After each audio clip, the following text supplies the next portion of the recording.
сәлеметсіздер ма? Бүгінгі менің өтетін сабағымның тақырыбы қырыққабаттан әзірленген шницель. Бұл қырыққабатты жаңағы шницельді, қырыққабаттан әзірленген шницельді дайындамас бұрын мен ең біріншіден сіздерге керекті азық-түліктерді көрсетемін. Оған керекті ұн, тұз, бұрыш, жұмыртқа және ұнтақ, нан ұнтағы, күнбағыс майы, қаймақ. Енді мен сіздерді бірінші қырыққабатты шницельді әзірлемес бұрын мен сіздерге жасалу технологиясынан бастаймын. Ол үшін біз қырыққабатты мен дайындап қойдым, ыстық суға салып 15 минут оны ажыратып, керексіз жаңағы артық заттарын міне алып, тазалап, енді сіздерге тек қана мен бүктеп көрсетемін бұны. Арна өзінің жаңағы шницель формасына келіп көрсетемін. Шницель формасы қырыққабаттың ұзыншақ, сопақшақ болып келу керек. Бүктеген кезде де біз әдемілеп бүктеп, оның өзінің формасына келтірмесек, жаңағы шницель формасы шықпай қалуы да мүмкін.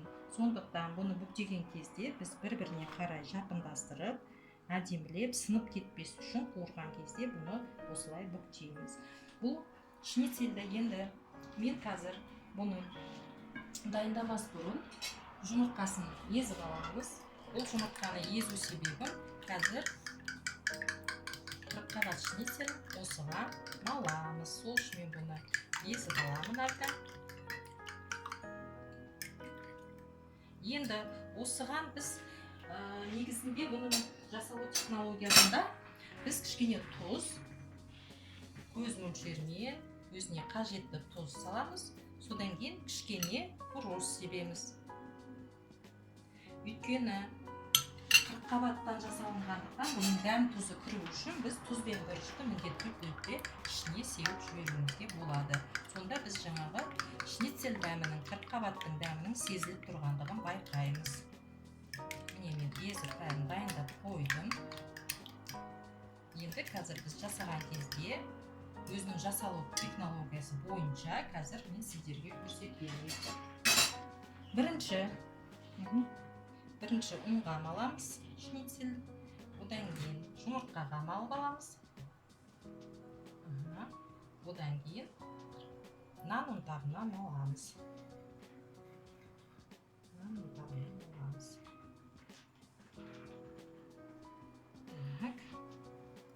Екінші тағы да екінші несінде осылай жасаймыз. Ұнға бірінші, содан кейін жұмыртқаға, одан кейін нан ұнтағына малып аламыз.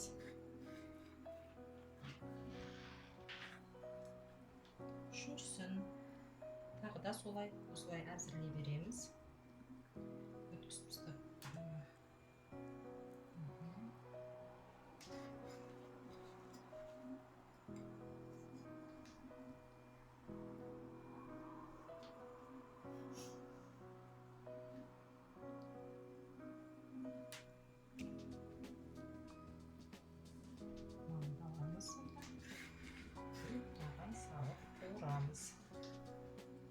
Қазір осы дайын болған жаңағы шницелімізді енді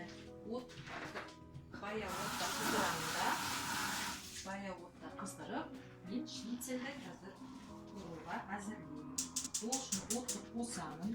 Осы қосып тұрған табаға мен қазір күнбағыс майын құямын. Қызып тұрған табаға күнбағыс майын құямын. Бұл күнбағыс майын 100 граммнан артық құймау керек. Өйткені бұл шницель капустадан болғандықтан аса қатты майды көп құйсақ, бұл майлы әрі дәмсіз болып кетеді.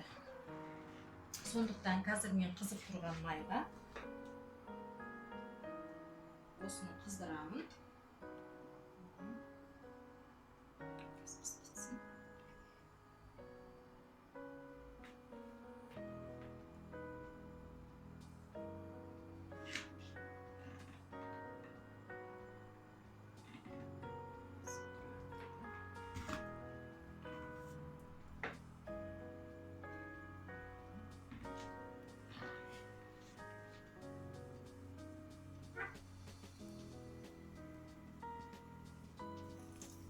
Saldım mayını.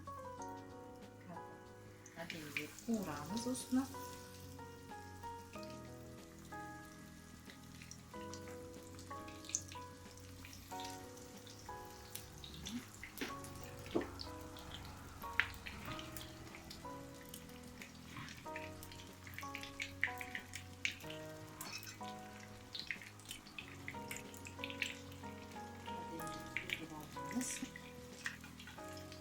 бізге де екі жағы бірдей қызарып болуы керек.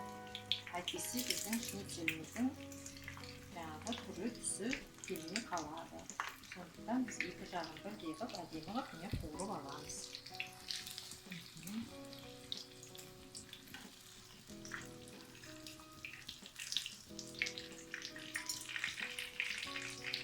Міне енді қуырып дайын болды біздің шницеліміз. Енді мен бұны майдан аламын сүзіп.